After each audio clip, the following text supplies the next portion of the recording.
Hi there, I'm Jaimie, And I'm Amanda. and today we'll be presenting our late-breaking work titled Ask Yourself Why You Want to Track Yourself, Co-Designing a Self-Tracking Guide with Teenagers. The teenage years are a critical developmental period for lifelong health behaviors.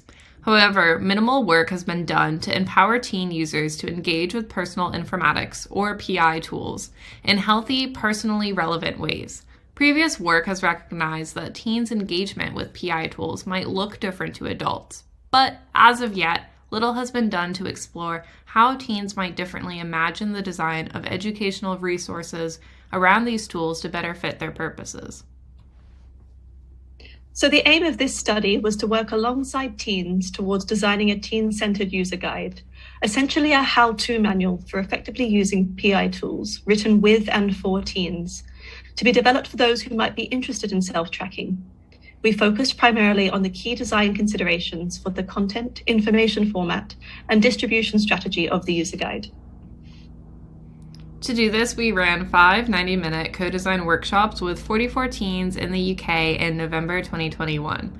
The workshops were run remotely using Microsoft Teams and Miro.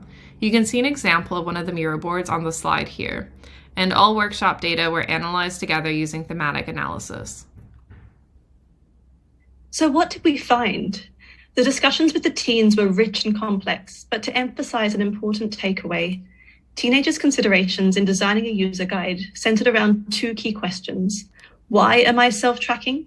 And what support systems and communities are in place around my self-tracking?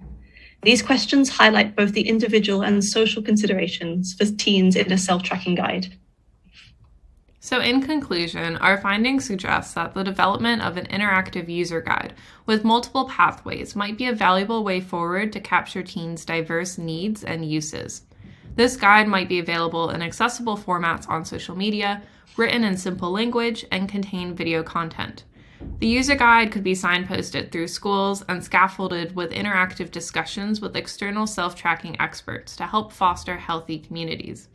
And finally, keeping individual reasons for self-tracking and opportunities for social support at the center will enable researchers and designers to build resources appropriate for teens' positive use of PI tools for health and fitness. Thank you so much for taking the time to listen to our presentation. Thank you.